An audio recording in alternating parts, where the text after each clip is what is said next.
Forsaken is the newest Roblox horror game to hit the charts tab, and it's by far the most interesting one that I've seen yet. It's unique in the sense that it combines gameplay akin to that of Survive the Killer with lore and characters of the Roblox mythos. You can play as several different creepypasta adjacent characters seen throughout Roblox, and it's amazing to see how these myths have been given life by the game. This implementation gives Forsaken an edge over its competition, but it's not perfect. Far from it, in fact. While the concept of playing as a notorious hacker sending your minions to do your dirty work for you is really cool, Forsaken fumbles it in really awful but easy to fix ways, and in this video, I'm going to show you why. Lore and art-wise, Forsaken is awesome, and what are typically chalked up to references hidden within games are given life and take the form of playable characters within this one. These come in the form of both survivors and killers. The survivors must complete puzzles to advance the timer and earn coins, and the killer must kill every survivor before the time ticks down. The uniqueness comes with the fact that every survivor as well as every killer have completely unique abilities that add a lot of dynamics to the gameplay loop.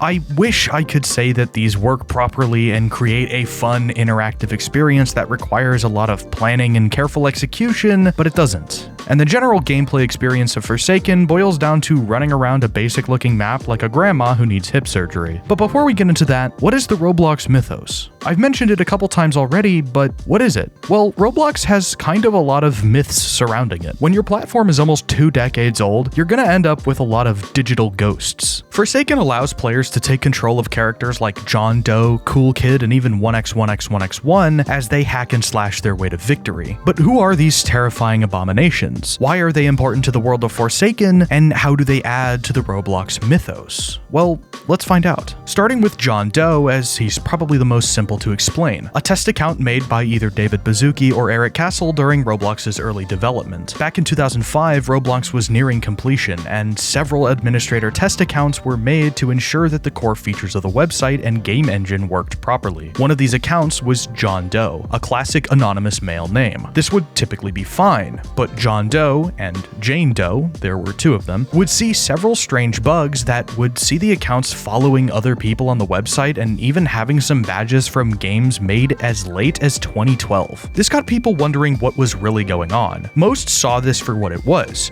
a website bug. However, others believed that the account was either password guessed or even haunted. John Doe quickly became a sort of urban legend amongst the players of Roblox, and in February of 2017, rumors began to spread that on March 18th of that same year, John Doe would rise again and hack Roblox into oblivion. Obviously, this didn't happen, but after the great 2012 website hack, people were seriously concerned that this old administrator account would reactivate and bring about the end of Roblox itself. So how does all of this translate into gameplay? Well, it's actually really cool how Forsaken has gone about John Doe as a character. Instead of using his more traditional look, the one that we're all used to, they've corrupted him, playing into the theme of this being a rogue administrator account hell-bent on destroying Roblox from the inside out. I really like this interpretation of John Doe. I think as a character, he was always lacking something, and this terrifying, digitalized look just looks so much better than his original design. There's also Cool Kid, one of the more infamous exploiters on Roblox and also a real player. His reign of terror is thankfully over, but work at a pizza place may never be the same again. Cool Kid used his group of hackers to terrorize Roblox back in the day, and he actually did some pretty serious damage in some cases, if I'm remembering correctly. He and his lackeys would constantly spam that stupid Team Cool Kid join today message on literally everything and just generally cause chaos. In-game, Cool Kid has one of the more unique designs, appearing as a sort of fleshy red monster. Much like the real Cool Kid, he can summon his minions to hunt down survivors and cause general havoc. I really love the details of the creepy voice lines that this character has. They really add to the chaotic feeling of playing him, and it instills quite a lot of paranoia in the survivors.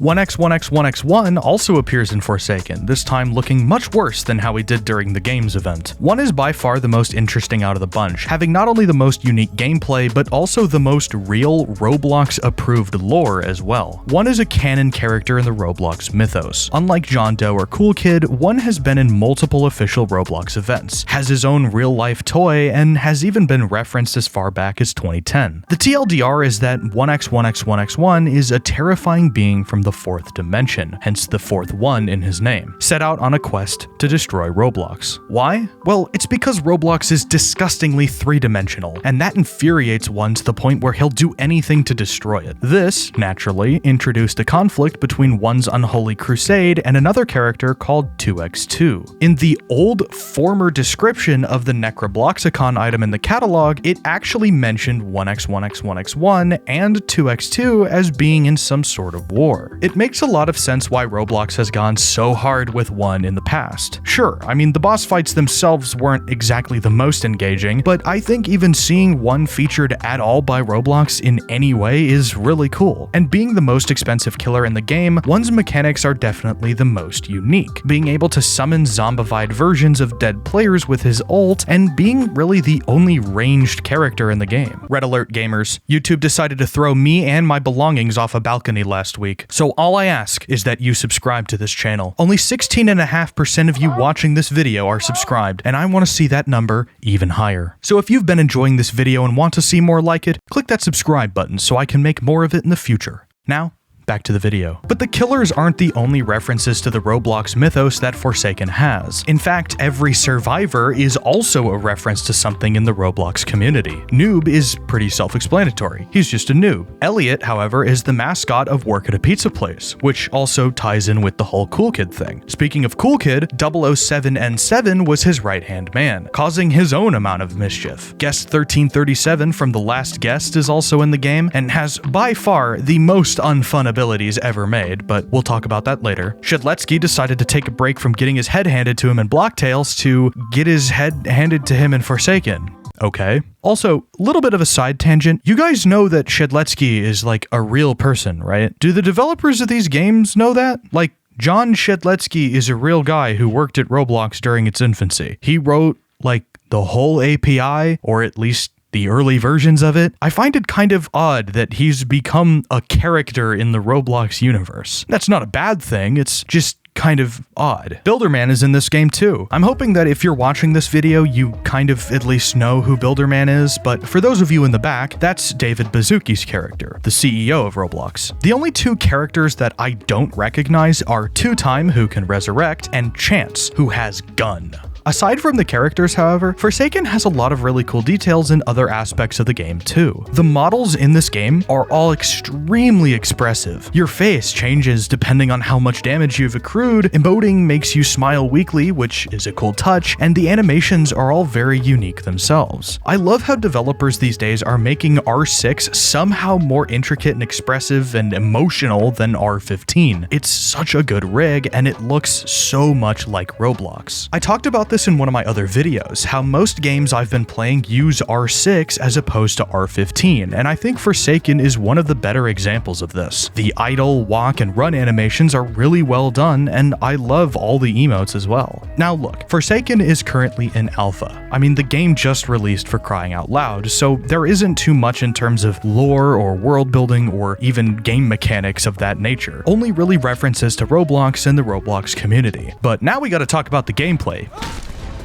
because whoo boy, it's a doozy. So Forsaken is very clearly based off of Dead by Daylight, but because I've never played Dead by Daylight and I'm never going to play Dead by Daylight, I'm not going to directly reference it in this video. What I have played, however, is Survive the Killer, another Roblox game that has a very similar premise to Forsaken, albeit much more heavily monetized. It's weird. Forsaken isn't really a horror game, but it also doesn't have enough action to be a thriller. It's kind of stuck in this weird spot where it could go either way. You could very easily make the killers vastly more powerful than the survivors. I'm talking like 4 times the stamina, way more damage, way more of a threat, because at the end of the day, it is a 1v7. But the survivors only have like 10 less stamina than the killers and come complete with a whole slew of their own abilities that can halt the killer in their tracks. It confuses me to no end why the developers of this game chose to do it like this. Another game that comes to mind is Friday the 13th, the game, where you can play as Jason. In fact, I've waited to talk about Jason until this part of the game because he's the default killer in Forsaken for some reason. I don't know, man, he just kind of feels out of place in a way. Don't get me wrong, it's It's cool to run around as scary hockey mask guy, but it just seems like a bit of a weird choice considering the context and the world the game's set in. Regardless, what I care about the most is how these characters play.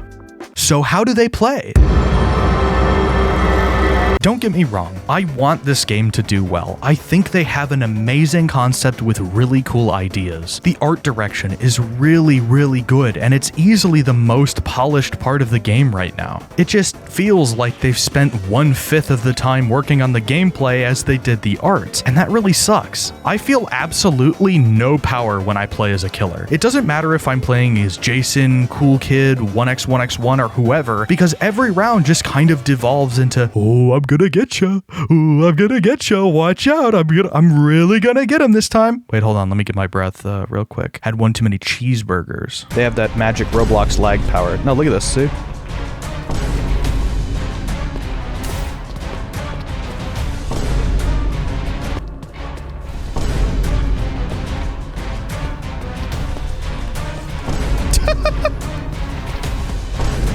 Yes, I'm in lots of danger right now. We got me. We got me.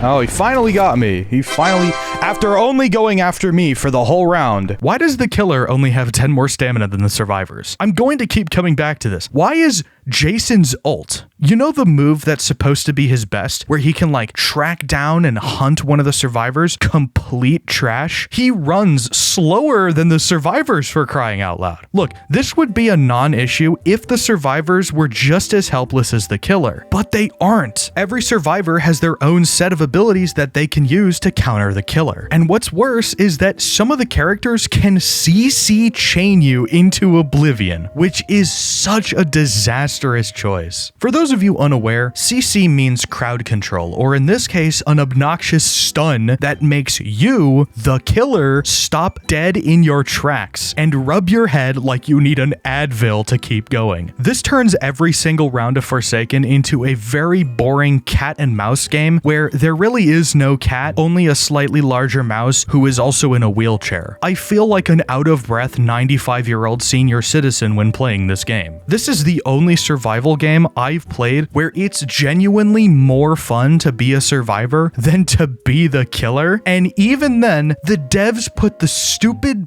button puzzle minigame from every bad horror game in this one. Now, let's take a deep breath and compare this to Survive the Killer. I don't particularly like Survive the Killer either, but I can at least recognize that it has some unique mechanics to it. Firstly, the killer one-shots everyone. Period. There are no abilities, there are no CC counter chains, there is no BS. You just kill or be killed. This simplifies the gameplay, sure, but it also makes it more consistent. And besides, it functions better than a game like Murder Mystery 2, because in Survive the Killer, you can easily be revived by the remaining survivors. If you're knocked down, staying close to the killer will make your health tick down much slower than if you tried to run away. This creates a really cool dynamic between the killer and the survivors. You're rewarded for resurrecting teammates in the form of coins, but in order to do that, you basically have to chase down the killer, as if the knocked players are too far away, they die. For how shallow of a game Survive the Killer is, I think it handles the power dynamic between a terrifying killer and helpless survivors way better than Forsaken. There is no health dispenser that serves no purpose other than to piss off the guy playing the killer. There's no god-awful CC chain that makes you want to immediately leave the game. There is just a simple loop of kill